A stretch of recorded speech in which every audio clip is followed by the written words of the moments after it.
आहार, औषध, अभय एवं ज्ञान। शास्त्रों में वर्णित हैं ये 4 प्रकार के दान, जिनसे होता है प्राणी मात्र का कल्याण। परम पूज्य वात्सल्य मूर्ति जिन धर्म प्रभाविका आर्यका रत्न श्री 105 सृष्टि भूषण माता जी की मंगल प्रेरणा एवं आशीर्वाद से सृष्टि मंगलम सेवा समिति द्वारा बच्चों की शिक्षा, असहाय गरीबों को इलाज एवं रोजगार प्रदान कर की जा रही है अद्भुत धर्म प्रभावना।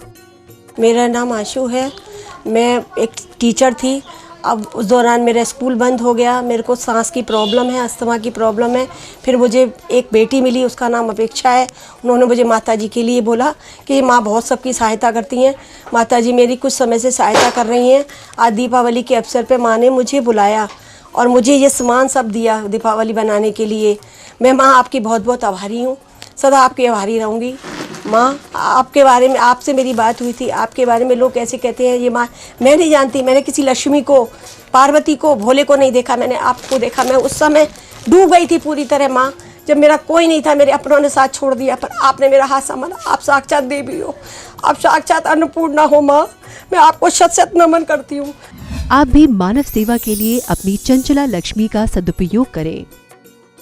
माता जी के मंगल आशीर्वाद एवं प्रेरणा से संचालित सृष्टि मंगलम सेवा समिति द्वारा मानव सेवा के कार्य से आज ही जुड़ें और करें महापुण्य का अर्जन। आप अपनी दान राशि निम्नलिखित खाता संख्या में जमा करा सकते हैं। सृष्टि Mangalam Seva Samiti, account number 01190100032429, bank of Baroda, IFSC code BARB 0 SHRIMA, branch Shri Mahavir ji, Punjab national bank, account number 021220101177 IFSC code PONB 0021200, संपर्क सूत्र 9376571002। सृष्टि मंगलम सेवा समिति से जुड़ने वाले सदस्यों का नाम एवं फोटो जिनवाणी चैनल पर प्रसारित किया जाएगा।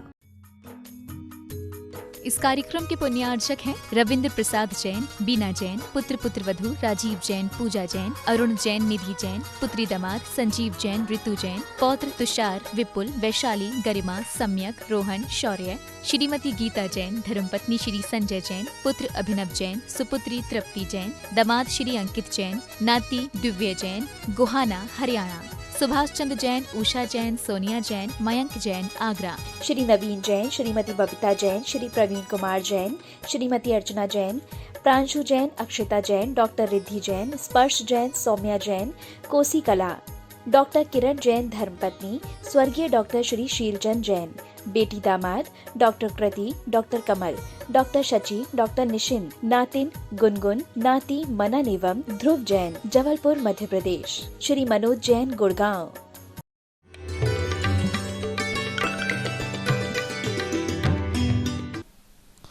और विविक्त शय्यासन, बच्चे आपने देखा होगा कि पेपरों के टाइम टेबल पर ही सो जाते हैं। दुकानदार कितनी गर्मी हो, बहुत नींद आ रही हो तो थोड़ी सी पलक झपका लेता है, इसलिए कि वो नोट गिन रहा है, उसे याद है कि और ग्राहक आना है, इसलिए विश्राम नहीं करता है। लेकिन साधु किस लिए एक करवट विश्राम करते हैं? उनकी अहिंसा की पराकाष्ठा देखो कि भूल से भी प्रमाद में मैं करवट लूं और कोई जीव का घात ना हो जाए।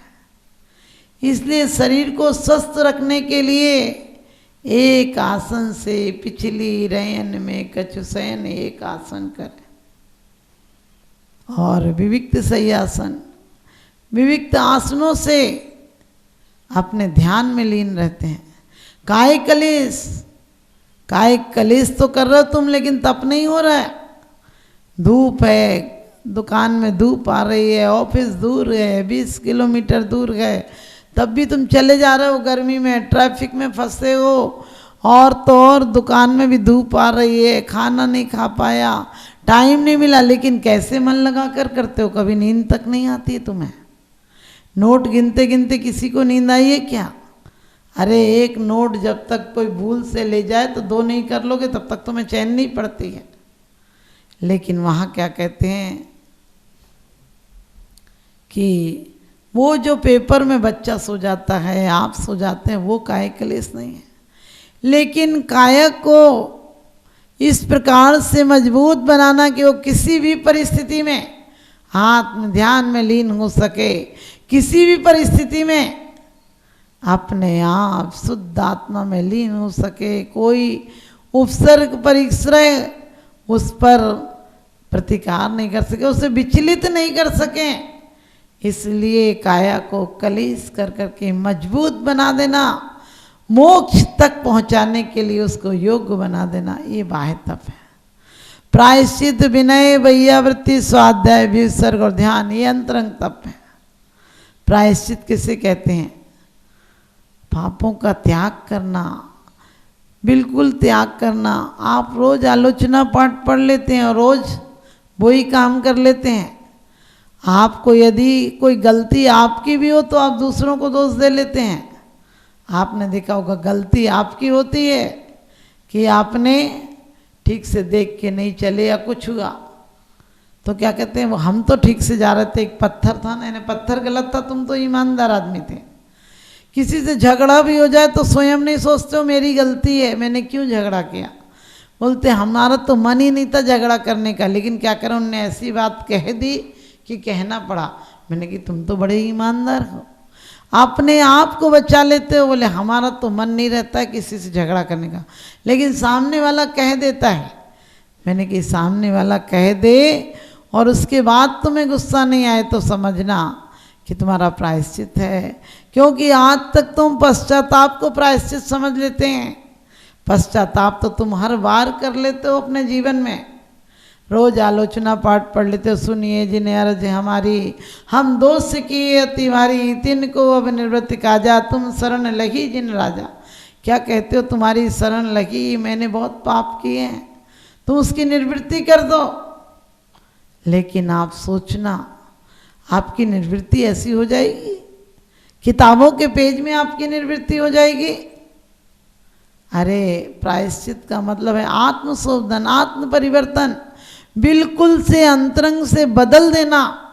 उन घटनाओं के प्रति जो आपका अपमान आदि हुआ है उसके प्रति ये भाव आना नहीं, तो पुद्गल की क्रियाएं चलती रहती है, किसने क्या किया ये उसका कर्म था, उसके अंदर क्रोध आया, मैं अपने आप को क्यों सजा दूं उसकी।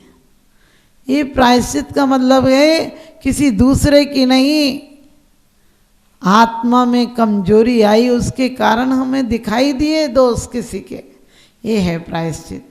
तो आपको कैसे तप करना है अपने आप को, आप गलतियों को दोष नहीं देंगे, आप क्रियाओं को दोष नहीं देंगे, आप कर्ता पर नजर रखेंगे, आप आत्म परिवर्तन कर देंगे। जो भूलें आज तक हुई हैं उसकी भूलों को दोबारा नहीं दोहराएंगे, और जो हो गई उनके लिए आत्मा को ऐसा दृढ़ बनाएंगे। शरीर जिससे हुई है, मन जिससे हुई है, उसको बस में रखने का, उसको एक सही रास्ता देंगे, प्रशस्त रास्ता देंगे। आप लोग कहते हैं मन को बस में करो, हमने कहा मन को बस में करोगे तुम पागल हो जाओगे, मन बस में नहीं होगा। क्योंकि मन को तो अच्छी वृत्तियों में लगा दो, मन बस में हो जाता है। मन तुम्हारे बस में करने से बस में नहीं होता है, क्योंकि मन को तो कार्य चाहिए, कुछ ना कुछ चाहिए। विनय, आपकी विनय कैसी है? आज विनय सिर्फ दिखावे की है। आप बगले भगत जैसे हो, बिल्कुल झुक झुक के नमस्कार करते हो, लेकिन अंदर में कहते हो देख लेंगे। तुम्हारे अंदर ये पाप की प्रायश्चित नहीं है कि हो गई गलती, सब जीव तो एक समान है, किसके साथ में क्या करूं, किसको सजा दूं, किसका अपमान करूं। सब आने वाले समय में सिद्ध आत्मा होने की शक्ति रखते हैं, किसका अपमान करना। विनय, हमारे यहाँ कितनी विनय थी, लोग गुरुओं को अपना अंगूठा दे देते थे, अपनी कला दे देते थे। आजकल लोग अंगूठा दिखा देते हैं। पिता के सामने बोलने की हिम्मत नहीं थी, आजकल पिता को बोलने की हिम्मत नहीं है। पहले हम बड़ों के पैर छूते थे, आज बड़े हमसे थर थर कांपने लगे हैं। पहले बहू सास से पूछकर खाना बनाती थी, अब सास को पूछना पड़ता बेटा क्या बनाया, उसके बाद भी सही जवाब नहीं मिलता है। हमारे यहाँ वो विनय थी कि बड़ों के सामने हम कभी खुले सिर चप्पल पहनकर आदि नहीं आते थे, क्योंकि बड़ों की अवहेलना हो जाएगी। बड़ों के सामने कभी ऊपर आसन पर नहीं बैठते थे, बड़ों के सामने कभी तेज आवाज में बात नहीं करते थे। आज सारी मान मर्यादाएं खत्म हो गई। कुछ कहना भी पड़ता था बड़ों से तो किसी से कहलवाते थे, सामने कहने की हिम्मत नहीं होती थी। और इसी के कारण परिवारों में बहुत शांति थी, क्योंकि पति पत्नी रात को चुपचाप से मिलते थे और बोलते भी धीरे धीरे थे। तो झगड़ा कैसे होगा? आज तो पूरे दिन ही घर में पड़ा रहता तो झगड़ा ही झगड़ा होगा, क्योंकि विनय नहीं है। एक बार पति पत्नी में झगड़ा हो गया, पति ने एक पत्र एक कागज में लिखा कि मुझे 4 बजे उठा देना और टेबल पर रख दिया। सुबह दूसरे दिन पत्नी ने देखा कि 7 बजे तक वहीं है। पति चिल्लाया पत्नी को देखकर कि उठा नहीं सकती थी, जब कहा था। उसने कहा कहाँ था? कहने वो कागज में लिखा था कि 4 बजे उठा देना। पत्नी बोली वहीं दूसरा कागज रखा है, उसमें लिखा था 4 बजे का उठ जाओ। यानी न पति ने बोला न पत्नी ने बोला, और दोनों के अहंकार के कारण वो अपने लक्ष्य से रुक गया। गाड़ी में जाना था, नहीं जा पाया। इसीलिए कहते हैं आज सूरज ने तमतमा कर ये कहा, आज सूरज ने तमतमा कर ये कहा कि निठल्लों के लिए भला मैं कब तक लड़ूं? ये भोर का संग्राम है, कुछ तुम लड़ो कुछ मैं लड़ूं, कुछ तुम लड़ो कुछ मैं लड़ूं। वास्तव में जीवन को पावन बनाना है तो कुछ तुम लड़ो और कुछ हम लड़ें। दोनों में परिवर्तन लाओ, कुछ तुम आगे बढ़ो कुछ हम आगे बढ़ें। बहन भाइयों के साथ आजकल कोर्ट कचहरियों तक केस पहुंच जाते हैं, माँ बाप के साथ झगड़े के केस पहुंच जाते हैं। अरे पिता माता से तो कहो आपने जन्म दिया, इससे ज़्यादा और क्या दोगे? आपने दुनिया में आने का मौका दिया, आपने कष्ट उठाए, हमें फिर भी दुनिया के दर्शन कराए। आप तो आशीर्वाद दो, आप कभी आपके घर में दरिद्रता नहीं आएगी यदि बड़ों का आशीर्वाद लोगे तो। और उसके बाद कहते हैं कि प्रायश्चित भी आपने कर लिया, विनय भी कर ली। और आप भैयावृत्ति कैसी करते हो? लाओ पैर दबा दें, पैर दुखी नहीं रहे तो पैर काहे को दबा दें। आज लोग भैयावृत्ति भी दिखावे के लिए करते हैं। बोले भैयावृत्ति करने गए थे, हमारे आचार्य कहते हैं भैयावृत्ति ऐसी करो कि जो उनकी संयम में साधना में सहयोगी बने, जो उनके संयम के मार्ग को प्रशस्त कर दे, ऐसी भैयावृत्ति हो तुम्हारी। और कभी कभी तो लोग भीड़ भाड़ हो तो नाखून तक लग जाते हैं, भैयावृत्ति हो रही तुम्हारी और तुम घात कर रहे हो। एक चर्च में एक पादरी ने कहा सबको सेवा करना चाहिए, क्योंकि ईसाईयत कहती है सेवा ही धर्म है, सेवा से स्वर्ग मिलेगा मोक्ष मिलेगा, जो भी समझिए। तो पादरी ने समझाया सबको कि सेवा करना चाहिए, सेवा करना चाहिए। उसने कहा जैसे गुरुजी? तो पादरी ने कहा कि ऐसे जैसे कोई बूढ़ा आदमी जा रहा है उसे रास्ता पार करा दो, कोई पे खाना नहीं हो तो खाना खिला दो, किसी पे कपड़े नहीं तो कपड़े दिला दो, कोई बीमार है तो उसके पैर हाथ दबा दो, औषधि दिला दो, ये सब सेवा होती है। और दूसरे दिन एक बच्चा आया, बोला कि गुरुजी हमने एक औरत को रास्ता पार कराया। दूसरा आया बोला गुरुजी हमने भी एक औरत को रास्ता पार कराया। तीसरा आया तो गुरुजी की तो हद हो गई। गुरुजी ने कहा क्या हुआ? बोले मैंने भी एक बूढ़ी औरत को रास्ता पार कराया। तो गुरुजी ने कहा क्या तुमको 3 औरतें मिल गई थी? तीनों को औरतें मिल गई बूढ़ी बूढ़ी? बोले नहीं एक ही औरत थी।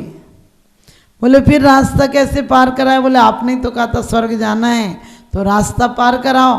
तो वो बूढ़ी तो बहुत रो रही थी कि हमको सीधे ही जाना, मत उठाओ, लेकिन आपने कहा था पार तो कराना है, तो हमने उठाया और दूसरी तरफ रख दिया। उसको बेचारी रो रही थी कि हमको सीधे जाना है, लेकिन हमें अपने पुण्य के लिए करना था इसलिए करा है। आप भी ध्यान रखना, आप भी ऐसे काम नहीं करते हो। आप भी सोचते हो मैं दया पर उपकार करना है। अब कैसे भी करना है, कराओ चाहे नहीं कराओ, ज़रूरत हो चाहे नहीं हो, आप हमेशा सोचते हैं गरीब लोग हों तो हम दया करते रहें। ये वास्तव में हमारी सेवा नहीं है। और स्वाध्याय 100 का अध्याय पढ़ना, लेकिन आज आप क्या 100 का अध्याय पढ़ रहे हैं? स्वाध्याय करना, क्योंकि कहते हैं कलयुग में सबसे बड़ा स्वाध्यायी कारण है। स्वयं का अध्याय पढ़ना, स्वयं के आत्म स्वभाव का निरीक्षण करना, आत्म प्रवृत्तियों पर नजर रखना, ये स्वाध्याय था। लेकिन आज स्वाध्याय करते हो क्या? स्वाध्याय के नाम पर बस थोड़ा सा कुछ किताबें पलट लेते हो, किसी दिन कोई किताब उठा ली, किसी दिन कोई किताब उठा ली, अब पता नहीं कौन सा पेज पलट गया तो कौन सी कहानी चल रही थी, क्या उद्देश्य था, तुम्हारे पल्ले में कुछ नहीं पड़ता है। एक व्यक्ति आया और बोले माता जी आत्मोत्थान के लिए कुछ बताओ। मैंने कहा पंचम काल में तो स्वाध्याय से बड़ा अच्छा और कोई रास्ता नहीं है। बोला और कुछ बताओ। मैंने कही वैराग्य भावना पढ़ लिया करो, 12 भावना पढ़ लिया करो, वैराग्य के लिए सब बहुत अच्छे कारण हैं। दूसरे साल वो मुझे मिला। मैंने कहा भाई साहब स्वाध्याय करते हो? बोले हाँ करता हूँ। हमने कहा कौन से ग्रंथ का? बोला द्रव्य संग्रह का। मैंने कहा बड़े सौभाग्यशाली हो, कौन सा अध्याय चल रहा है? बोले बड़ा वाला करता हूँ द्रव्य संग्रह। हमने कहा ठीक है। बोले बड़े का करता हूँ स्वाध्याय। मैंने कहा और अच्छी बात है। मैंने कहा कौन सा अध्याय चल रहा है? बोला संपत्ति अधिकार। मैंने कहा उसमें संपत्ति तो नाम का कोई अधिकार ही नहीं है, तू कौन सा नया द्रव्य संग्रह कर रहा है? बोले आप समझोगी नहीं। हमने कि समझा तो कहने लगे बड़े पैमाने पे द्रव्य का संग्रह कर रहा हूँ, ये वाला द्रव्य संग्रह पढ़ रहा हूँ।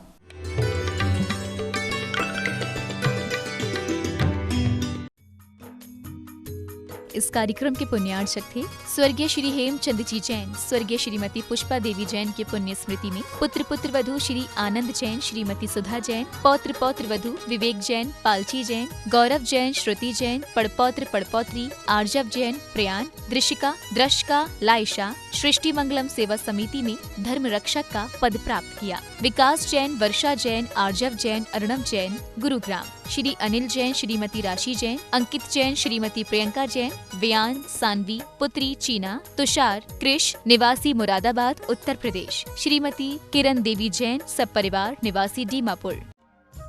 परम पूजनीय वात्सल्य मूर्ति जिन धर्म प्रभाविका आरिका रत्न श्री 105 सृष्टि भूषण माता जी की मंगल प्रेरणा एवं आशीर्वाद से अतिशय क्षेत्र श्री महावीर जी में विगत वर्षों से संचालित है चतुर्विध संघ की आहार व्यवस्था, जिसमें आहार विहार, पिच्छी, कमंडल, वस्त्र, शास्त्र, औषधि दान आदि व्यवस्था सुचारू रूप से निरंतर की जा रही है। यहाँ माताजी की मंगल प्रेरणा से वृद्ध एवं असहाय लोगों की सेवा के साथ ही अनेकानेक जनसेवा के कार्य भी किए जा रहे हैं। महादान, आहार दान जैसे पुनीत कार्य से जुड़कर आप भी घर बैठे धर्म लाभ ले सकते हैं। तो आप भी मात्र 2100 राशि से 1 दिवसीय आहार व्यवस्था में अपनी चंचला लक्ष्मी का सदुपयोग कर पुण्य का अर्जन करें।